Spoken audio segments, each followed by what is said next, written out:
The red light truth. Truth wears many veils. And the thicker the veil, the more dangerous the truth beneath it. Nama left the palace in secret. Disguised in servant's clothes, she made her way through shadowed alleys, back to where it all began, the red light district. The house she grew up in was still there.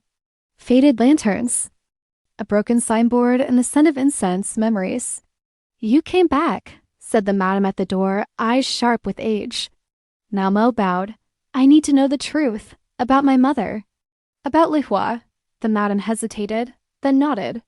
She led Nama to a small, dust-covered room, a place untouched since Li Hua disappeared.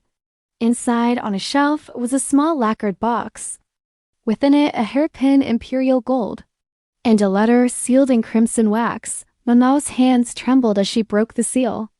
Li Hua's voice came alive in ink. "To my daughter, if this reaches you, it means the palace has remembered me. But I pray they do not know who you are. I gave birth to you not as a courtesan, but as the daughter of a man with power too dangerous to name." Malma stared at the words, heart pounding. Everything she thought she knew, the brothel, her training, her ordinary roots, was a lie meant to protect her. She was not just a girl born in a pleasure house. She was someone's secret, someone important. And now someone wanted that secret buried permanently. Back in the palace, Jinshi paced, storm in his eyes. "She's gone," he muttered, "and I wasn't there to stop her." But then a shadow entered his room, an informant. Whispering, "Your Highness, the girl has ties to the Red District. To her." "You mean Li Hua?" Jinshi stopped, a shard of ice forming in his chest. So Li Hua had come here, seeking answers. Had she found them? Was she in danger? No, he wouldn't allow it. "Find her," he commanded, his voice like cracking ice. "Bring her back here." Yes, but Jinshi didn't move. His eyes were fixed on the ornate hairpin in his palm, a memory from his past. A gift from Li Hua, the only tangible link to the mother he never knew. How did she know him? What did she seek to uncover? And most importantly, who was their child? Was she in peril? His thoughts raced as he donned his cloak, preparing to face the night. Meanwhile, deep in the red light district, Momo followed a winding path, the glow from a nearby tavern spilling onto the brick road. The familiar scent of frying garlic and ginger pulled her closer.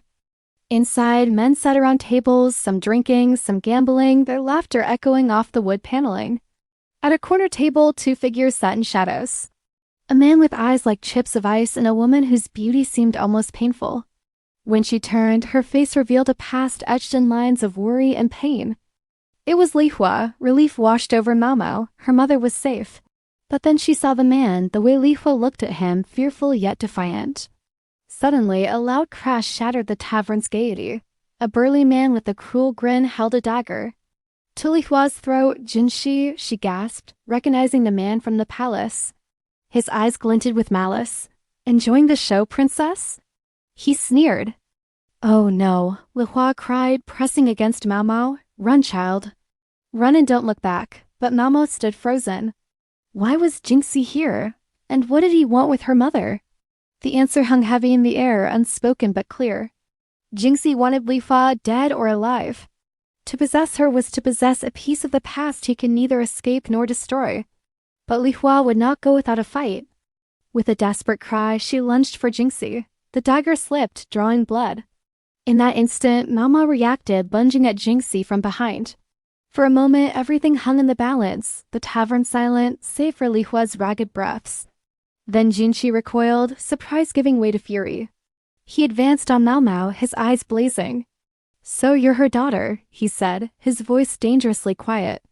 "And you have the heart of a lioness, I see." He moved to strike, but Li Hua shielded her daughter, fear etched on her face. "Don't hurt her," she pleaded.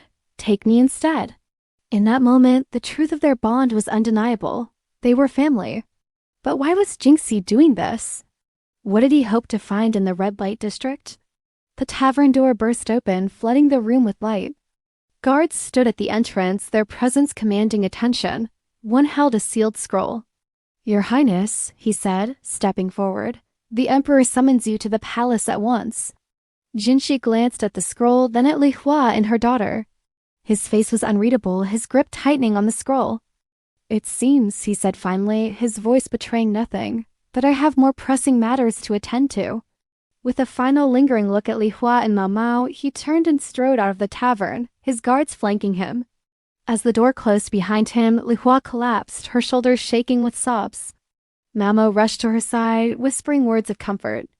The truth of their past was a heavy cloak upon them, but they would face it together.